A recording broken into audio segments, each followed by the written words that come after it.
దేవునికి స్తోత్రం. హల్లెలూయా. మన ప్రభువును ప్రియరక్షకుడైన యేసుక్రీస్తు శ్రేష్టమైన నామంలో నేటి స్తుతి కూడికకు హాజరైన మీ అందరికి కూడా నా హృదయపూర్వకమైన వందనాలు తెలియజేస్తా ఉన్నాను. దేవుని మహాకృప కనికరాలను బట్టి దేవుడి రీతిగా మనల్ని సజీవుల సంఖ్యలో ఉంచి అదే రీతిగా మరి సహోదరులు చంటిబాబు గారు వారి కుటుంబం పట్ల దేవుడు చేసిన మేలను బట్టి మనం ఈ రీతిగా కూడి ఉండడానికి ప్రభువు సహాయము చేశారు. హల్లెలూయా. మరి వాక్య ధ్యానంలోనికి వెళ్దాం. లేఖనాల నుంచి ఒక మాటను ధ్యానం చేసుకుందాం. ఆదికాండము 15వ అధ్యాయము. ఆదికాండము 15వ అధ్యాయము మొదటి వచనాన్ని చదువుతూ ఉన్నాను, గమనించండి. ఇవి జరిగిన తరువాత యెహోవా వాక్యము అబ్రహామునకు దర్శనమందు వచ్చి, అబ్రామా, భయపడకుము, నేను నీకు కేడెము, నీ బహుమానము అత్యధికమగునని చెప్పాను. నీ బహుమానము అత్యధికమగునని చెప్పాను. ప్రార్థన.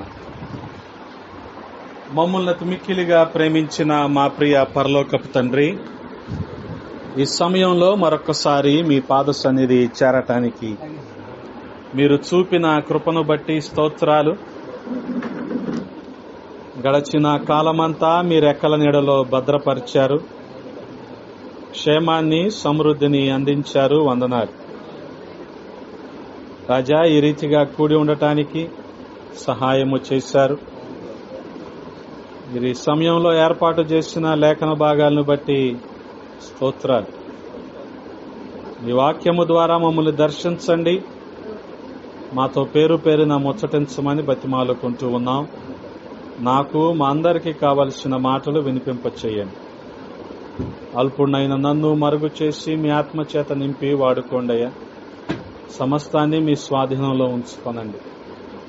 మీకే మహిమలు ఆరోపిస్తూ యేసయ్య పరిశుద్ధ నామంలో అడిగి వేడుకుంటున్నాము తండ్రి, ఆమేన్. దేవునికి స్తోత్రం. హల్లెలూయా. ప్రభునందు ప్రియ సహోదరి సహోదరులారా, చదవబడిన మాటలు చాలా శ్రద్ధగా గమనించండి. ఆదికాండము 15వ అధ్యాయము మొదటి వచనంలోని ఆఖరి మాటలు మనం చూడగలిగితే, నీ బహుమానము అత్యధికమగునని చెప్పాను. బహుమానం. వాస్తవానికి అబ్రాము పిలువబడినప్పుడు ఎక్కడికి వెళ్లాలో తెలీదు. 12వ అధ్యాయములో ఈ ఆత్మీయ ప్రయాణం ప్రారంభమైంది. దేవుని మీద విశ్వాసముతో, నమ్మికతో ముందుకి కొనసాగుతూ వచ్చేశాడంతే. ఎక్కడికి వెళ్లాలో తెలియదు, ఏ ప్రాంతానికి వెళ్లాలో తెలియదు, ఎలా వెళ్లాలో తెలియదు. దేవుడు చెప్పింది ఒకటే, నీ సొంత ఇంటిని, నీ వారిని, నీ బంధువుల్ని, నీ గ్రామాన్ని నువ్వు విడిచిపెట్టేసి వచ్చేసి అన్నాడు. వచ్చేశాడు. ఆ రీతిగా వచ్చిన కారణంగా క్రమక్రమంగా అంచెలంచెలుగా దేవుడు అబ్రాముని దీవిస్తూ వచ్చాడు. ఎంతగా అంటే ఇక్కడ 15వ అధ్యాయములో దేవుడు అబ్రాముకి ఒక వాగ్దానాన్ని ఇస్తున్నాడు. అదేంటిది? నీ బహుమానము అత్యధికమగును. గమనించండి. మనమే ఒక వ్యక్తికి ఒక పని అప్పచెప్పాం. ఆ పని అప్పచెప్పినప్పుడు, సరే ఈ పని చేశాక ఎంతో కొంత దీన్ని బట్టి ఇద్దాము అని చెప్పాం. అప్పుడు అతను ఏమంటాడు? వాస్తవానికి సాధారణంగా బయట అనే మాటలేంటి? చూసి ఇవ్వండి సార్ అంటారు కదా. చూసి ఇద్దాంలే అంటాం మనం. ఇప్పుడు వాస్తవానికి తీరా పని అంతా పూర్తయిన తర్వాత ఆ పని నచ్చింది మనకి, విపరీతంగా ఆ పని నచ్చింది. అప్పుడు ఏం చేస్తాం? అతను అడక్కపోయినా మనమే కాస్త ఎక్కువ ఇవ్వటానికి ఇష్టపడతాం కదా. ఇప్పుడు ఓలా ఇక్కడ నుంచి కామితోక్ సెంటర్కి ఓలా మాట్లాడుకున్నాం. ఒక 20 రూపాయలు 25 రూపాయలు అనుకుందాం. మధ్యలో మదర్ తెరీసా దగ్గరికి వెళ్లేపాటికి, నారాయణ దగ్గరికి వెళ్లేపాటికి అన్ని గోతులే. ఆ, ఈ గోతుల్లో కూడా వాడు మంచి స్పీడ్లో తీసుకెళ్లిపోయాడు అనుకోని ఒళ్ళు కదిలిపోయి నీకు 20 ఇవ్వాలనిపించిన 20 ఇవ్వాలనిపిస్తుంది అక్కడికి వెళ్ళాక అనిపించదు. ఈ గోతుల్లో కూడా నిన్ను కదలకుండా తీసుకెళ్ళాడు. అప్పుడు నీకు సంతోషం కలుగు. అప్పుడు నువ్వు 20కి బదులు ఎంత ఇస్తావు? 25 ఇస్తావు, 30 ఇస్తావు కదా. అంటే నీకు సంతోషం కలిగింది. అలాగే చెప్పిన మాట విన్నాడు అబ్రాము. రమ్మనంగానే వచ్చేసాడు. ఎక్కడికి వెళ్ళాలి, ఎలా వెళ్ళాలి, అక్కడికి వెళ్తే నాకు టీఏడిఏ ఉంటుందా అన్నాడా? ఆహా. అక్కడికి వెళ్తే నాకు లాభం ఏంటి అడిగాడా దేవుణ్ణి తిరిగి? ఆహా, అడగల. ఇవన్నీ దేవునికి నచ్చినాయండి. ఎంతగా నచ్చినాయి అంటే దేవుడు అబ్రామును బట్టి సంతోషపడ్డాడు. అందుకనే 15వ అధ్యాయంలో ఏమంటున్నాడు? నీ బహుమానము అత్యధిక మగును. వాస్తవానికి ఏమని చెప్పి పిలిచాడు? నీ సంతానాన్ని నేను ఆకాశ నక్షత్రాల కంటే విస్తరింపజేస్తాను, ఇసుక రేణువుల కంటే విస్తరింపజేస్తాను, అసలు భూమి అందంతటా నీ సంతానము విస్తరిస్తారు. ఇది చెప్పి కదా దేవుడు అతన్ని దీవించింది ప్రారంభంలో. ఇప్పుడు ఆ దీవెనతో పాటుగా దేవుడు ఇస్తున్న మరొక బహుమానం, మరొక దీవెన, మరొక ఆశీర్వాదం అబ్రాముకి ఏంటంటే, నీ బహుమానము నేను అన్నదానికంటే నీకు రెట్టింపిస్తా. నీ బహుమానము అత్యధికమవుతుంది. మొదట మనం మాట్లాడుకుందాం కదా, అంత కాదయ్యా అబ్రాము, ఇంకా ఎక్కువ ఇస్తా నేను. అంత సంతోషం కలిగిందయ్యా నాకు అంటున్నాడు దేవుడు. అందుకనే గమనించండి, వాక్యము ద్వారా దేవుడు అబ్రాముని దర్శించి ఏమన్నాడు? నేను నీకు కేడెముగా ఉంటాను, ఎవరు కూడా నీకు హాని చేయలేరు. అదే వాగ్దానాన్ని ఈ రోజుకు కూడా ఇశ్రాయేలీలు అనుభవిస్తున్నారా? అనుభవిస్తున్నారు. ఇశ్రాయేలు దేశము నేటి దినానికి చాలా చిన్న దేశము. చుట్టూరు అందరూ కూడా మరి మహమ్మదీయులు, అరబ్బులు, వీళ్ళందరూ చుట్టూరు శత్రువులుగా వీళ్ళని పీడిస్తూ ఉన్నా సరే వీళ్ళకి ఏమైనా జరిగిందా ఈ రోజుకి? ఏమీ జరగల. ఏ వాగ్దానం అది? ఇక్కడ 15లో మనం చూస్తున్న వాగ్దానం. వారి ఫలము రోజు రోజుకి అధికమవుతుంది, వారి బహుమానము అత్యధికమవుతుంది. దేవుడు వారిని చెప్పిన దానికంటే ఎక్కువగా దీవిస్తూ వచ్చాడు. ఈ రోజున వారి ప్రజల్లో, లేకపోతే వారి దేశంలో, వారి జనాభాలో మేధావులు, మంచి మంచి విద్యావేత్తలు, డాక్టర్లు, ఇంజనీర్లు, ఇటువంటి వాళ్ళు అనేక మంది ఆ ఇశ్రాయేలు సంతానంలో మరి పుట్టుకుంటూ వచ్చారు. గమనించండి. శాస్త్రవేత్తల్లో మీరు చూడగలిగితే దాదాపుగా మనకి ఆవిష్కరణలు చేసిన చాలా మంది శాస్త్రవేత్తలు, సగానికి పైగా శాస్త్రవేత్తలు యూదులే. అంటే దేవుడు వారిని ఎంతగా ఆశీర్వదించాడో అర్థం చేసుకోండి. అందుకనే వాస్తవానికి ఏ వ్యక్తి అయినా మనకు ఒక బహుమానం ఇచ్చాడు అనుకోండి, ఒక గిఫ్ట్ ఇచ్చాడు అనుకోండి, ఎలా చూస్తాం దాన్ని? ఆ ఇచ్చాడులే అని పడేస్తామా? ఇచ్చాడులే అని పక్కన పెట్టేస్తామా? చాలా జాగ్రత్తగా చూసుకుంటాం. ఇంకోటి, ఆ గిఫ్ట్కి, అందుకనే కదా మనం బహుమానానికి ఎక్కువ విలువిస్తాం కదా. అందుకనే కొనాలని లేకపోయినా గిఫ్ట్ ఇస్తున్నాడని డీమార్ట్లో కొంటాం కదా. గిఫ్ట్ ఇస్తున్నాడని, ఇది కొంటే ఇది ఇస్తున్నాడని. మనకు దాంతో అవసరం ఉండదు కానీ కొంటాం. అంటే గిఫ్ట్ని ఎంత అపురూపంగా చూసుకుంటాం మనం, బహుమానంని అంత జాగ్రత్తగా మనం చూసుకుంటాం. అలాగే ఈ బహుమానం యొక్క విలువ ఏంటంటే గమనించండి, ఇచ్చే వ్యక్తి మీద ఆధారపడి ఉంటుంది. ఈ బహుమానము, దాని గొప్పతనం, దాని విలువ ఎలాగుంటదంటే ఇచ్చే వ్యక్తి మీద ఆధారపడి ఉంటుంది. ఇప్పుడు అబ్రాముకి బహుమానం ఇస్తానన్నది ఎవరు? దేవుడే. సర్వశక్తిమంతుడు ఇస్తానన్నాడు అబ్రాముకి. నీ బహుమానం అత్యధికమవుతుంది అన్నాడు. అందుకనే ఈ బహుమానం యొక్క విలువ, బహుమానం యొక్క మరి ఆ గౌరవం దేని మీద ఆధారపడి ఉంటదంటే ఇచ్చే వ్యక్తి యొక్క ఔదార్యం మీద, ఇచ్చే వ్యక్తి యొక్క వ్యక్తిత్వం మీద, ఔన్నత్యం మీద ఆధారపడి ఉంటుంది. అందుకనే ఈ మాటలను మనం చాలా శ్రద్ధగా గమనించాలి. చూడగలిగితే విశ్వాసాన్ని బట్టి అబ్రాము కొనసాగిపోయాడు. నేటికి కూడా దేవుడు మన నుంచి కోరుకునేది ఆ నమ్మకత్వాన్ని, ఆ నమ్మికనే, ఆ విశ్వాసాన్ని కోరుకుంటున్నాడు. ఆ రీతిగా ఏ వ్యక్తి అయినా సరే ఆయనలో విశ్వాసముతో కొనసాగగలిగినప్పుడు నేటికి కూడా ఆ స్థాయిలోనే దీవించటానికి దేవుడు ఇష్టపడుతున్నాడు. అంటే మన బహుమానాన్ని కూడా అత్యధికం చేస్తాడు ఆయన కదా. దేవుడు మనకిచ్చిన వాగ్దానాలుంటాయి, వాగ్దానాలను నెరవేర్చడానికి ఆయన శక్తిమంతుడు, సమర్థుడు. వాటితో పాటు మన నమ్మకత్వాన్ని బట్టి మన బహుమానం ఏమవుతుంది? అత్యధికమవుతుంది.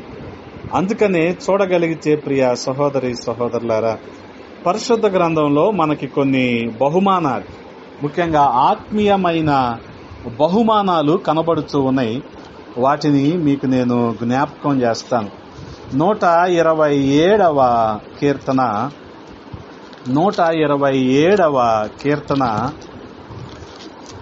3వ చరణాన్ని చదువుతూ ఉన్నాను, గమనించండి. 3వ చరణం, 127వ కీర్తన 3వ చరణము. కుమారులు యెహోవా అనుగ్రహించు స్వాస్థ్యము, గర్భఫలము ఆయన ఇచ్చు బహుమానమే. ఇది ఒక పెద్ద బహుమానం, ఇది గమనించండి. అబ్రాము ఏ రీతిగా అయితే దేవుడు అబ్రాముకి ఇచ్చిన వాగ్దానాలను నెరవేరుస్తూ అబ్రాహామును ఉన్నతమైన మెట్టులో దేవుడు ఉంచాడో, అదే రీతిగా దేవుడు ఆయన యందు విశ్వాసం ఉంచిన ప్రతి వ్యక్తికి కూడా బహుమానాలను ఇస్తా ఉన్నాడు. అందులో ప్రాముఖ్యమైనది ఏంటంటే గర్భఫలము. గర్భఫలము యెహోవా ఇచ్చు బహుమానము. గమనించండి, వివాహం జరిగిన తర్వాత భార్యాభర్తలు ఇరువురు కూడా ఈ బహుమానం కోసం ఎంతగానో ఎదురు చూస్తారు కదా. ఆ సమయంలో దేవుని కృపను బట్టి, దేవుని దయను బట్టి ఈ బహుమానాన్ని చాలా మంది పొందుకుంటారు. ఇక ఏ వ్యక్తి ఎవరైతే దేవుని మాటకు విధేయత చూపించరో, దేవుని యందలి భయభక్తులు కనపరచరో, అవిశ్వాసంతో ఉంటారో, అటువంటి వారు ఈ బహుమానాన్ని పొందుకోలేరు. అందుకనే మనం గమనించగలిగితే వాస్తవానికి లూకా సువార్త ప్రారంభ అధ్యాయాల్లో, మొదటి 2 అధ్యాయాల్లో మనకి కనిపించే ఎలిజబెత్, జకరియా, వీళ్ళిరువురు కూడా మరి చాలా కాలంగా సంతానం లేకుండా ఉండిపోయారు. ఆ సమయంలో దేవుడు వారిని దర్శించి వారికి యోహాను అనే కుమారుడిని ఇచ్చాడు. గమనించండి, పుట్టక ముందే ఆ పేరును దేవుని ద్వారా, దేవుని దూతల ద్వారా కొంతమందికి ఆ పేర్లు దేవుడు ఏర్పాటు చేశాడు. వారిలో యేసుక్రీస్తు ప్రభువు వారి పేరు అంతే కదా. అలాగే యోహాను కూడా అలాగే, ఆయన పుట్టక మునిపే నీకు కుమారుడు పుడతాడు, అతనికి యోహాను. వాస్తవానికి దేవుడు వారిని ఆ వృద్ధాప్యంలో కూడా దర్శించి వారికి గర్భఫలం అనే బహుమానాన్ని ఇచ్చి యోహాను అనే స్వాస్థ్యాన్ని ఇచ్చారు. యోహాన్ అంటే అర్థం మనకు తెలుసుగా, అరణ్యంలో వినబడే ఒక కేక అంట. అరణ్యంలో వినపడే ఒక కేక. ఆ రీతిగా యోహాను దేవుని పరిచర్యలో ఎంతగా కొనసాగాడో మనం అర్థం చేసుకోవచ్చు. అందుకనే చూడగలిగితే అన్నీ ఉండి ఒకవేళ సంతానం లేదనుకోండి, ఆ గృహంలో ఎన్నున్నా సరే అది కొరతేగా. ఆ కొరతను దేవుడు లేకుండా ఎలిజబెతును అలాగే జకర్యాను దేవుడు జ్ఞాపకం చేసుకున్నాడు. అబ్రామును శారాయిని దేవుడు జ్ఞాపకం చేసుకొని అబ్రహాముగా శారాగా వారిని చేసి వారికి నోటి నిండా నవ్వును పుట్టించాడు ఇస్సాకు రూపంలో. హల్లెలూయా. గమనించండి, అందుకనే గర్భఫలము ఏదని మనం అర్థం చేసుకోవాలి? దేవుడిచ్చే బహుమానం, దేవుడిచ్చే బహుమానం.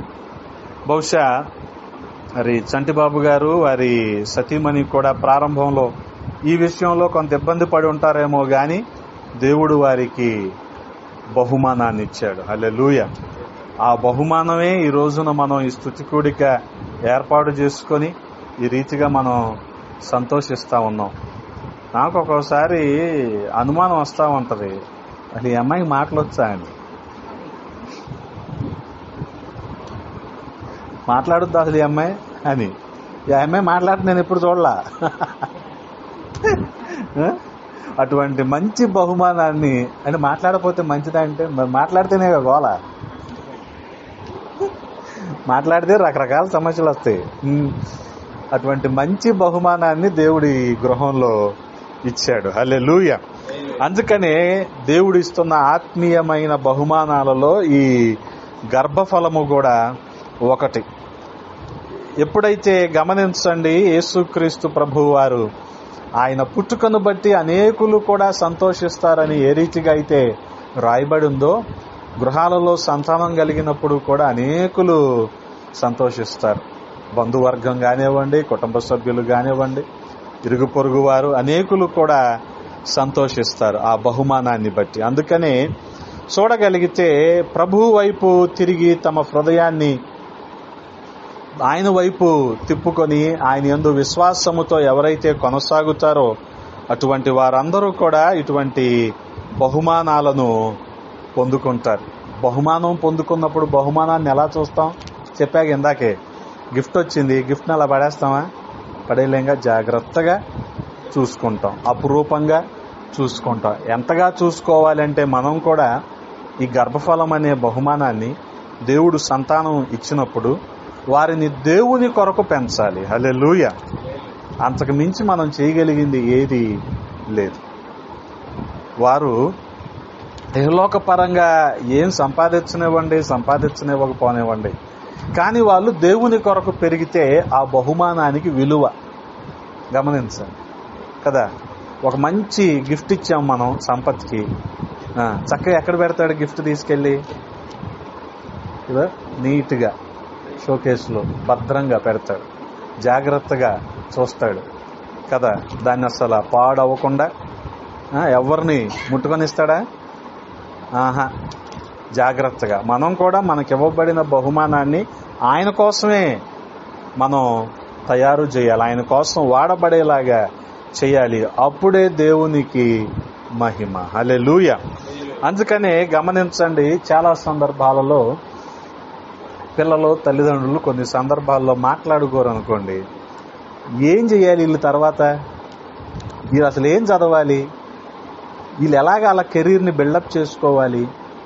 ఎలాగ వీళ్ళ ఈ ఉద్యోగాలు కానీ చదువు కానీ ప్లాన్ చేసుకోవాలి? వీళ్ళకి అర్థం కాదు. అందుకనే తల్లిదండ్రులు మాట్లాడాలి పిల్లలతో, పిల్లలు తల్లిదండ్రులతో మాట్లాడాలి. పిల్లలకి ఎలాగుంటుందంటే కొన్నిసార్లు తల్లిదండ్రులు అంటే చులకనగా ఉంటుంది. చూడు, అందరూ నారాయణ స్కూలు, అందరూ కారులో దింపుతున్నారు, మా నాన్న బైక్ మీద దింపుతున్నాడు అన్నట్టు ఉంటుంది వీళ్ళకి. తల్లిదండ్రులకి ఎలాగుంటుంది? చూడు, వాళ్ళకేమో 500 వచ్చినాయి, మా వాడికి 350 వచ్చినాయి 600కి అన్నట్టు ఉంటుంది. ఈ గ్యాప్తో ఒకడు మాట్లాడుకోకుండా ఇది ఎలాగైపోద్ది అంటే, అరే ఇది చదువు అని వీళ్ళు చెప్పరు, ఇది చదువుతానని ఆడు చెప్పరు. మరి అప్పుడు బహుమానం ఏమైపోద్ది కదా. బహుమానాన్ని జాగ్రత్తగా మనం చూసుకోవాలి, గమనించండి. అందుకనే గర్భఫలము యెహోవా ఇచ్చు బహుమానం. అందుకనే ఆయన ప్రతి దానికి కూడా ప్రతిఫలం ఇచ్చేవాడిగా ఉన్నాడు. ముఖ్యంగా పిల్లలను ఆయన కోసం మనం తయారు చేసినప్పుడు, ఆయన కోసం మనం పెంచినప్పుడు, ఆయన కోసం వాడబడేలాగా మనం ఉంచినప్పుడు దేవుడు వాటికి ఖచ్చితంగా ప్రతిఫలాన్ని ఇస్తాడు. హల్లెలూయా. అందుకనే వారిని ప్రభువు మార్గంలో, ప్రభువు మాటల ద్వారా వారిని మలరుస్తూ, ప్రభువు మార్గంలో వారిని పెంచినప్పుడు కావలసిన ప్రతి అవసరత కూడా ఆయన తీరుస్తాడు. గమనించండి. అందుకనే గర్భఫలము యెహోవా ఇచ్చు బహుమానము. హల్లెలూయా. చాలా సందర్భాల్లో తల్లిదండ్రులు మిస్ అయిపోయేది ఏంటంటే పిల్లలతో స్నేహితుల్లాగా ఉండాలి. స్నేహితుల్లాగా ఉంటే అన్నీ పంచుకుంటారు. మనం ఏంటంటే ఒక గ్యాప్ మెయింటైన్ చేసి ఒక పెద్దరాయిడ్లా ఫీల్ అయ్యి మనం కాసేపు వీళ్ళనేమో కాస్త ఇదిగా క్రమశిక్షణ పేరుతో వీళ్ళని నలిపేసి పిండేసి చేసామనుకో కష్టమైపోతుంది. అది వాళ్ళ ఉద్దేశం ఏంటి? తల్లిదండ్రుల ఉద్దేశం ఇలా చేయకపోతే అసలు వీళ్ళు ఎందుకు కాకుండా పోతారేమో అని వాళ్ళు అనుకుంటారు. రకరకాలుగా ఆలోచన విధానాల్లో మార్పులు వచ్చేస్తూ ఉంటాయి. అందుకనే ఈ మధ్య బహుమానాలు చేతికి అందకుండా పోయే కారణం ఇది, గమనించండి. అందుకని బహుమానాన్ని మనం జాగ్రత్తగా చూసుకోవాలి కదా. గిఫ్ట్ మీకు ఇస్తే జాగ్రత్తగా చూస్తారా కదా. సూపర్ టోన్ అని ఒక బ్లూ డబ్బా ఉండేది. అది కొంటే ఇంత గ్లాస్ ఇచ్చేవాడు, టీ గ్లాసు స్టీల్ది. ఆ స్టీల్ గ్లాస్ని ఎంత జాగ్రత్త చూసుకుంటారు తెలుసా జనాలు. ఇది బ్లూ అయిపోద్ది నెలకి. ఇప్పుడు ఎవడు బ్లూ పెడుతున్నాడులేండి బట్టలకి కదా. ఈ గ్లాసును బాగా చూసుకుంటారు. తెలీదా మీకు? అలాగే దేవుడిచ్చిన బహుమానాన్ని మనం జాగ్రత్తగా చూసుకోవాలి. మరొక బహుమానం ఉంది, ఆత్మీయమైన బహుమానం. అదేంటంటే ప్రసంగి గ్రంథము 3వ అధ్యాయం. ప్రసంగి గ్రంథము 3వ అధ్యాయము 13వ వచనాన్ని చదువుతూ ఉన్నాను, గమనించండి. ప్రసంగి 3:13. మరియు ప్రతివాడు అన్నపానములు పుచ్చుకొనుచు తన కష్టార్జితము వలన సుఖమును అనుభవించుట దేవుడిచ్చు బహుమానమే అని తెలుసుకొంటిని.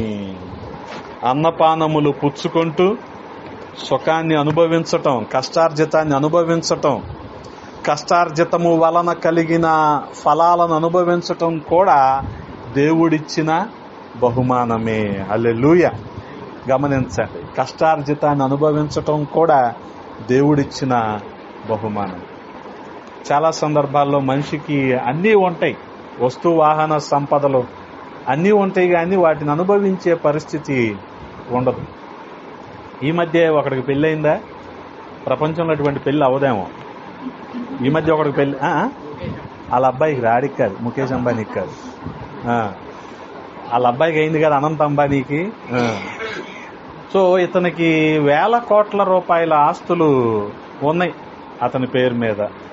అతనికి 27 అంతస్తుల అరేబియా సముద్రం పక్కన ముంబైలో 27 అంతస్తుల బిల్డింగ్ ఉంది. ఆ బిల్డింగ్ మీద హెలికాప్టర్లు ఆగుతాయి, అన్నీ ఉన్నాయి. కానీ ఆడు ఏసీ వేస్తే అల్లాడిపోతాడంట, ఏసీలో ఉండలేడంట. మరి ఏసీలో ఉండలేని వాడు ఐస్ క్రీమ్ ఏం తింటాడు? అంటే అన్ని వేల కోట్లుండి సరైన ఆహారం తినగలడా వాడు? గమనించండి. అంటే దాన్ని అంత ఆస్తిని అనుభవించటం కూడా దేవుడిచ్చిన బహుమానం. గమనించండి, దేవుడిచ్చిన బహుమానమే. ముఖ్యంగా ఏమంటున్నాడు ఇక్కడ జ్ఞాని అయిన సొలొమోను 13వ వచనంలో, ప్రతివాడు అన్నపానములు పుచ్చుకుంటూ తన కష్టార్జితము వలన సుఖము అనుభవించుట. కష్టార్జితము వలన సుఖము అనుభవించుట. ఏది? కష్టార్జితం వలనే, అక్రమ సంపాదన వలన కాదు. ఊరికినే ప్రయాసపడకుండా వచ్చేసి ఉంటాయి చూడు, వాటి వలన కాదు. వాటి వలన మనకి సంతోషం కలగదు, బాధే మిగులుద్ది కదా. ఇప్పుడు మనోళ్ళు కూడా ఆదివారం సాయంత్రం క్రికెట్ మ్యాచ్ ఆడదామని శారీరకంగా ఏదో దానికోసం ఆడుకోవచ్చు కాసేపు, కానీ దాన్ని కూడా డబ్బుల కోసం ఆడావనుకో నువ్వు, అది నీకు సుఖాన్ని తెచ్చిపెట్టదు, బాధనే మిగులుస్తుంది అది. ఆ డబ్బులు మళ్ళీ నువ్వు 5 రూపాయలు వేసి 10 రూపాయలు పంచుకునే దగ్గర నీకు గొడవలు అవుతాయి మళ్ళీ. ఎందుకని? అది నీ కష్టం కాదు అది. అందుకనే కష్టార్జితము వలన సుఖము అనుభవించటం కూడా దేవుడిచ్చిన బహుమానమే. గమనించండి, గర్భఫలము దేవుడిచ్చిన బహుమానం, కష్టార్జితాన్ని అనుభవించటం దేవుడిచ్చిన బహుమానం. మీరు ఎప్పుడైనా గమనించండి, ఈ గవర్నమెంట్ ఆఫీసులు ఉంటాయి కదా పెద్ద పెద్దవి, ఖచ్చితంగా గవర్నమెంట్ ఆఫీస్ బయట ఒక ఏటీఎం 2 ఏటీఎంలు ఉంటాయి.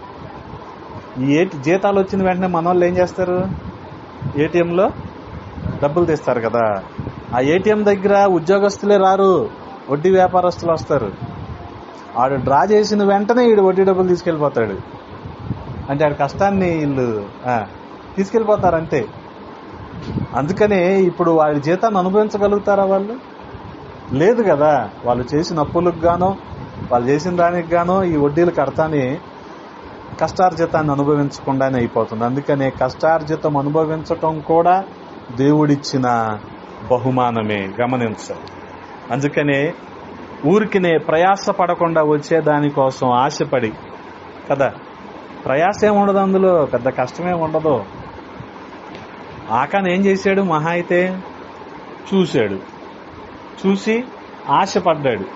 ఆ బంగారు కమ్మి ఉంటే బాగుంటుంది, షీనారు వస్త్రం ఉంటే బాగుంటుంది, అవి ఉంటే బాగుంటాయి, ఈ వెండి ఉంటే బాగుంటుంది, ఇవన్నీ ఆశపడ్డాడు. ఆశపడినవాడు ఊరికనే ఉన్నాడా? చూశాడు, ఆశపడ్డాడు, తీసుకున్నాడు. తీసుకున్నవాడు ఏం చేశాడు? బయటికి చెప్పుకోగలడా? నేను తీసుకున్నాను, ఇదిగో ఇదే ఒలింపిక్ మెడలా ఇలా చూపించడానికి. తీసుకెళ్ళి ఏం చేశాడు? డేరా కింద దాచాడు. అనుభవించాడా దాన్ని? ఏమైనా ఒకసారైనా కనీసం దాన్ని వేసుకున్నాడా ఇలాగ ఒంటి మీద? లేదు. బంగారు కమ్మితే ఏమైనా బ్రేస్లెట్లు ఉంగరాలు చేయించుకున్నాడా? లేదే. ఎందుకు? అది వాడి కష్టార్జితం కాదు. అందుకు ఆఖరికి ఏమైంది? దేవుడు చెప్పాడు కదా, ఐగుప్తులో ఉన్నదాన్ని నేను శపించాను, కాబట్టి నువ్వు శాపగ్రస్తమైన తీసుకున్నావు, కాబట్టి నిన్ను రాళ్లతో కొట్టి చంపేవాడు.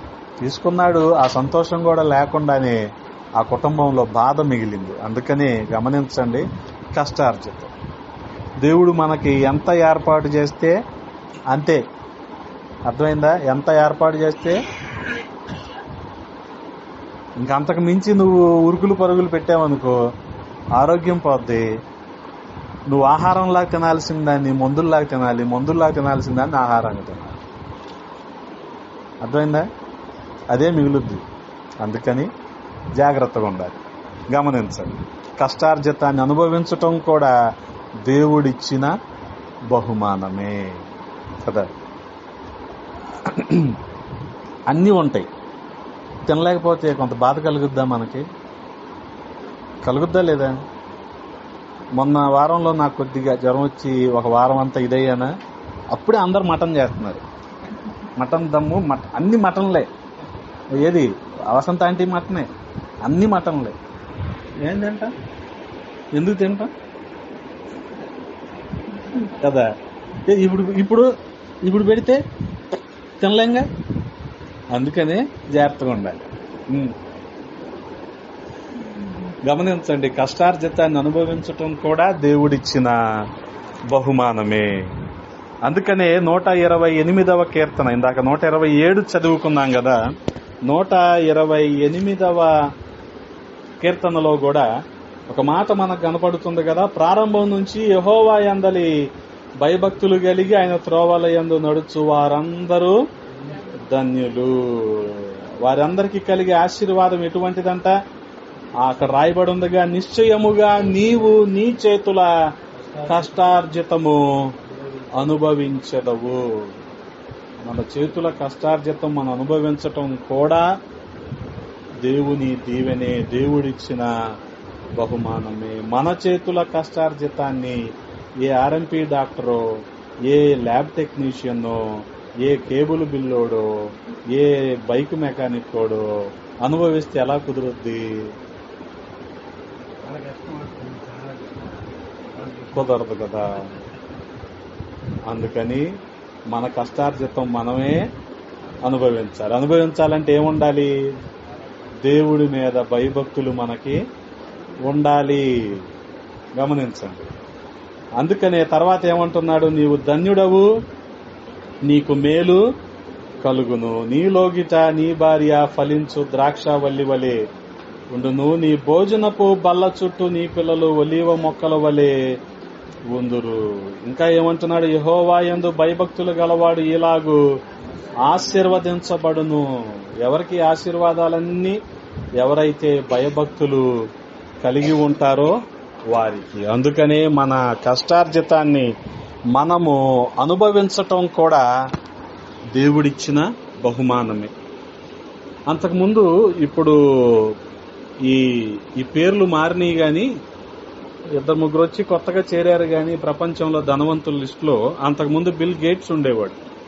మీకు తెలుసుగా, మైక్రోసాఫ్ట్ కంప్యూటర్స్ ఇవన్నీ ఆయనే, బిల్ గేట్స్.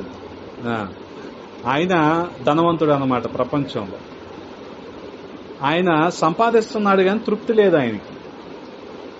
అందుకనే సగం ఆస్తి పేదల కోసం రాసేసి బిల్ గేట్స్ ని, అదే మైక్రోసాఫ్ట్ ని ఎవరికో ఇచ్చేసి వచ్చేసాడు. సంపాదించాడు కానీ ఆయనకి ఏం లేదు, తృప్తి లేదు. అందుకనే మన కష్టార్జితాన్ని మనం అనుభవించటం కూడా దేవుడిచ్చిన బహుమానమే. మరొక బహుమానాన్ని మీకు నేను జ్ఞాపకం చేస్తాను. ఫిలిప్పీలకు రాసిన పత్రిక, పౌలపోస్తలుడు ఫిలిప్పీలకు రాసిన పత్రిక 3వ అధ్యాయము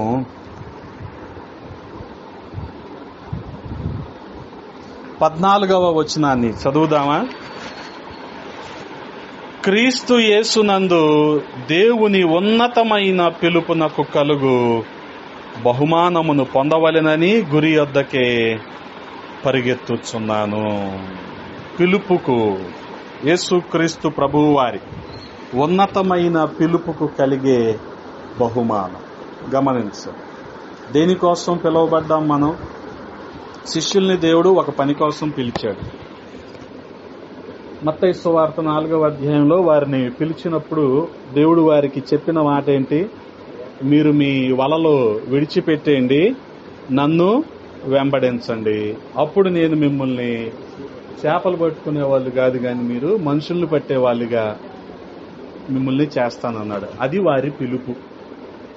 వారి పిలుపు అది కదా. అంటే పర్పస్ ఆఫ్ లైఫ్ అనాలి. ఏంటి ఉద్దేశం? ఈ సోనీ ఉద్దేశం ఏంటి? సోనీ సౌండ్ ఇంకంటే దానివల్ల ఏం దాని ఉపయోగం అదే. శిష్యుడి వల్ల ఉద్దేశం ఏంటి? మనుషుల్ని ప్రభు వద్దకు నడిపించటం. ఇది ఉద్దేశం, ఇదే పిలుపు. సోనీ పిలుపేమో సౌండ్. అలాగే శిష్యుల ఉద్దేశం ఏంటి? శిష్యుల పిలుపేంటి? దేవుని వద్దకి ప్రజలను నడిపించటం. అంటే విశ్వాసంలో వాళ్ళు రక్షించబడి దేవునిలో కొనసాగటమే శిష్యులు చేయాల్సిన పని. అందుకనే ఒక పిలుపు అంటూ ఉంటుంది ప్రతి మనిషికి.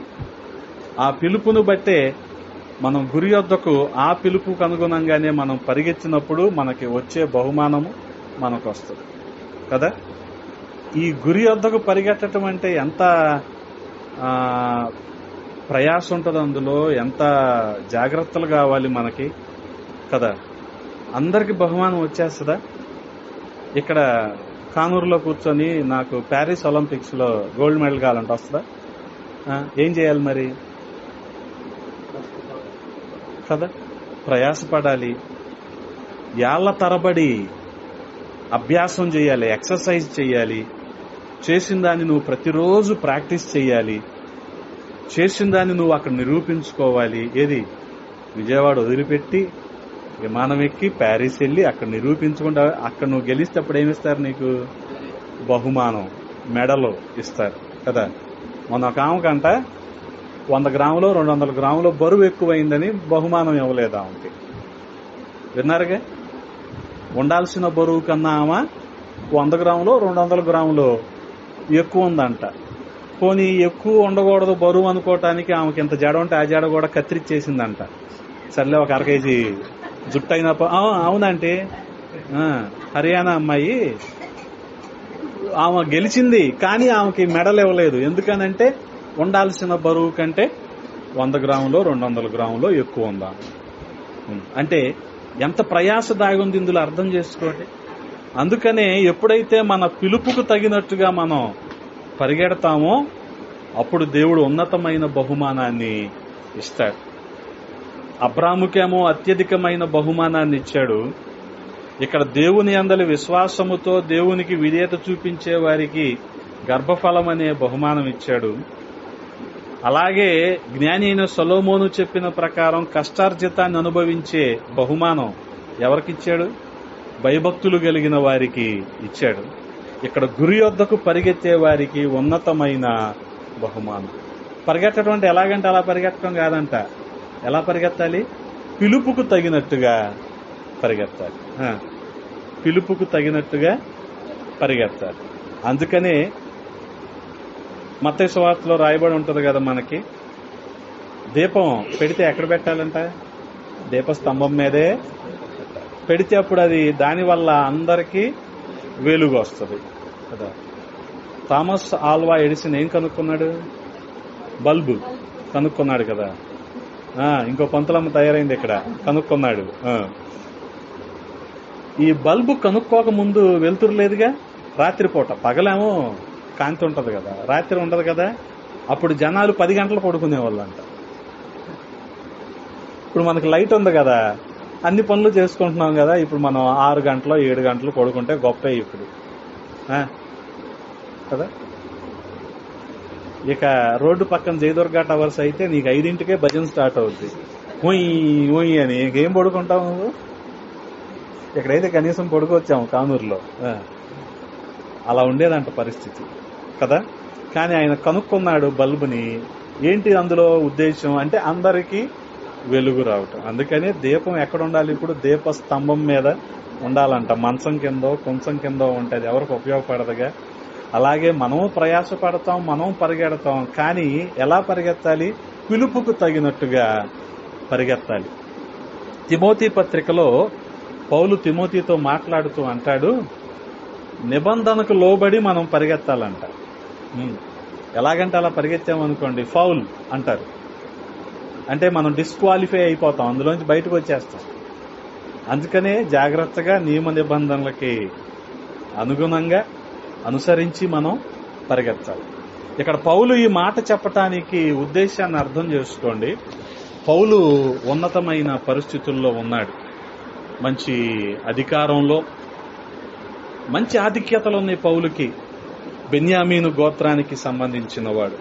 ఎవరు బెన్యామీను గోత్రానికి సంబంధించిన వాడంటే అప్పుడులో సౌలు కూడా అంతే. ఏది దావీదుకు ముందు ఉన్న రాజు కూడా అంతే. అటువంటి ఆధిక్యత ఒకటి.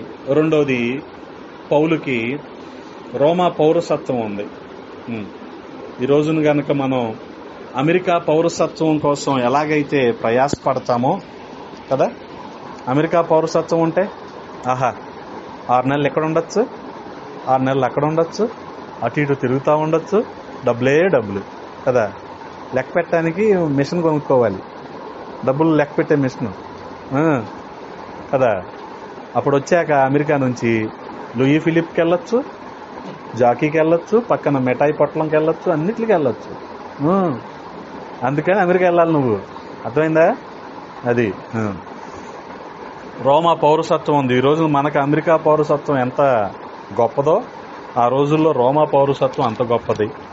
అలాగే ఉన్నతమైన విద్యను అభ్యసించిన వాడు గమలీయేలు అంటే ఆ రోజుల్లో గొప్ప తత్వవేత్త, అతని దగ్గర చదువుకున్నవాడు. ఇన్ని ఆధిక్యతలు, వీటన్నిటిని కూడా అతను విడిచిపెట్టి తన గురేంటో తెలుసుకున్నాడు.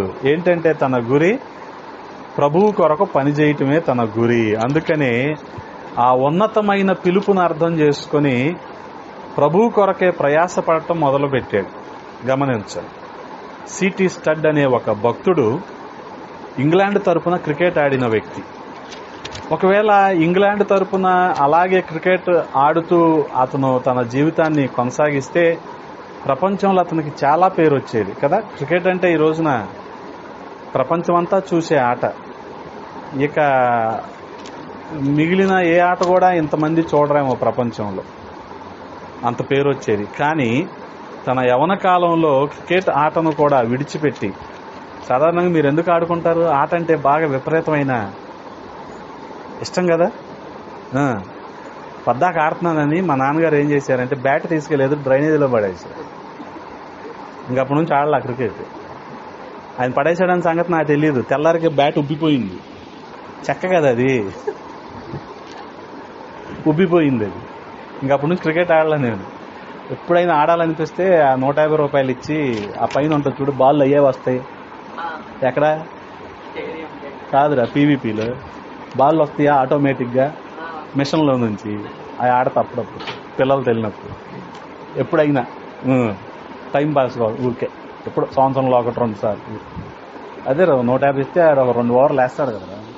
ఐడియా ఉందా నీకు? అదే మిషన్లోంచి ఇలా వచ్చేస్తూ ఉంటాయి బాల్, మనం ఆడుకోవటం. అదే ఆ బాలే ఆడుకొని వస్తా కదా. మీకు కూడా అంత ఇష్టం కదా ఆట అంటే. అలాగే ఈ C T Studd, Charles T Studd అనే ఈ భక్తుడు క్రికెట్ అంటే అంత ఇది. అందులోనూ ఇంగ్లాండ్ క్రికెట్ అంటే మామూలు విషయం కాదుగా. బ్రిటిష్ వాళ్ళేగా మన క్రికెట్ నేర్పించి వెళ్ళింది. లేకపోతే మనం ఆడేవాళ్ళం కాదు. ఏం ఆడేవాళ్ళం? మనం కర్రబిల్ల ఆడుకునేవాళ్ళం. నేను కిషోర్ ఆడుకునేవాళ్ళం కర్రబిల్ల మా చిన్నప్పుడు. అయ్యే మన ఇండియన్ గేమ్స్ అయ్యే కదా. దాన్ని కూడా విడిచిపెట్టి ప్రభు సేవ కొరకు మిషనరీగా మారి తన ఉన్నతమైన పిలుపేంటో గ్రహించాడు, దేవుని కొరకు వాడబడ్డాడు. ఈ రోజు మనం అతని గురించి మాట్లాడుకోగలుగుతున్నాం. అంటే చూశారా ఎంత బహుమానం అది.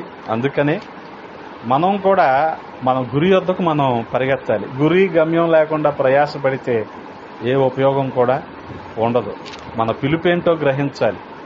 అందుకనే ఏదైనా చదివేటప్పుడు చేసేటప్పుడు మన ఎబిలిటీస్, మన ఆసక్తి, మన అభిరుచి ఇవన్నీ గ్రహించుకొని ఒక అడుగు ముందుకెళ్ళాలి.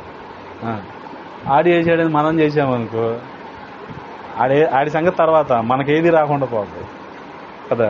తోటోడు తొడగోసుకుంటే మనవాడు మెడకోసుకున్నాడంట. ఆడెవడో కానూరు సిద్ధార్థలో చదివాడు, పక్కన నాగార్జునలో చదివాడు. మనం చదవాల్సిన అవసరం లేదు. మనం రవీంద్ర భారతిలో చదవచ్చు, మనం ఇంకో దాంట్లో చదవచ్చు, ఏం కాదు. అందుకని మన అభిరుచి ఏంటి, మన ఎబిలిటీస్, మన సామర్థ్యాలు ఏంటి, ఇవన్నీ అంచనా వేసుకొని మనం అసలు దేనికోసం సెట్ అవుతాం అనేది అంచనా వేసుకొని మనం ముందుకెళ్ళాలి. ఇప్పుడు పౌలు భక్తుడు దేనికోసం అంచనా వేసుకున్నాడు? ఇవన్నీ కాదు, నేను దేవుని చేతిలో వాడబడాలి అనుకున్నాడు. గమనించండి. అందుకనే ఏమని రాయబడి ఉంది ఇక్కడ? 3:14 దేవుని ఉన్నతమైన పిలుపునకు కలుగు బహుమానమును పొందవలెనని గురి యొద్దకే పరిగెత్తుచున్నాను అంటున్నాడు. గమనించండి, ఇది ఉన్నతమైన బహుమానం. మనం రక్షించబడి అనేకులను రక్షణలోనికి నడిపించే విధానంలో ఉన్నామనుకోండి, దేవుడు కూడా మనకి బహుమానాన్ని ఇస్తాడు. ఎలాగంటాడా? బలా నమ్మకమైన మంచి దాసుడా అంటాడు. ఎందుకని? ఆ యజమాని ఒక అతనికి 5 తలాంతులు ఇచ్చాడు, ఇంకొక అతనికి 2 తలాంతులు ఇచ్చాడు, ఇంకొక అతనికి 1 తలాంతే ఇచ్చాడు. 5 తీసుకున్న వ్యక్తి ఏం చేశాడు? ఇంకొక 5 సంపాదించాడు. 2 తీసుకున్న వ్యక్తి ఇంకొక 2 సంపాదించాడు. అందుకని 5కు 5, 2కు 2 సంపాదించిన వ్యక్తుల్ని దేవుడు ఏమన్నాడు? బల నమ్మకమైన మంచి దాసుడా అన్నాడు. అంటంతో పాటు యజమానుని సంతోషంలో నువ్వు పాల్గొ, యజమానుని సంతోషంలో నువ్వు కూడా ఉండు అన్నాడు. అంతే. ఏంటది? బహుమానమేగా కదా, అది బహుమానమేగా. అందుకని పిలుపుకు తగినట్టు మనం ఉంటే దేవుడు మనకేమిస్తాడు? ఉన్నతమైన బహుమానాన్ని ఇస్తాడు. అందుకనే గమనించగలిగితే దేవుడు కొన్ని తలాంతులు ఇస్తాడు మనుషులకి. ఆ తలాంతులను బట్టి మనము దేవునికి లెక్కప్ప చెప్పే వారంగా ఉండాలి. అది ఏ తలాంత అయినప్పటికీ దేవునికి మనం లెక్కప్ప చెప్పాలి. దాన్ని బట్టి ఆయన మనకి బహుమానాన్ని ఇస్తాడు. అందుకనే ఈ లోకపరమైన బహుమానాలు కాకుండా ఆత్మీయమైన బహుమానాల కొరకు మనం ప్రయాసపడదాం. ఆ రీతిగా ప్రయాసపడినప్పుడు ప్రభు ప్రతి ఒక్కరిని కూడా దీవిస్తాడు, ఆశీర్వదిస్తాడు. ఇటువంటి కృపా దేవాది దేవుడు మనందరికీ దయచేయునుగాక. ఆమేన్. తలలు వంచండి, ప్రార్థన చేసుకుందాం. పరిశుద్ధుడా, ప్రేమ కలిగిన తండ్రి, ఈ సమయంలో కొద్ది మాటలు ధ్యానించటానికి కృపనిచ్చారు. స్తోత్రాలు రాజా. మీరు ఇచ్చే బహుమానం కొరకు మేము వేగిరపడి ప్రయాసపడి దానికి తగినట్టుగా జీవించే భాగ్యాన్ని మాకివ్వండి అయ్యా. కూడిన ప్రతి ఒక్కరిని మీరు దీవించి ఆశీర్వదించండి. ముఖ్యంగా చంటిబాబు గారి కుటుంబాన్ని బట్టి స్తోత్రాలు. వారి పట్ల చేసిన మీరు అద్భుత ఆశ్చర్య కార్యాలను బట్టి స్తుతిస్తూ ఉన్నాం. వారిని ఇంకనూ అభివృద్ధి పదంలో నడిపించండి, అనేకులకు దీవెనకరంగా మార్చమని యేసయ్య పరిశుద్ధ నామంలో అడిగి వేడుకుంటున్నాము తండ్రి. ఆమేన్.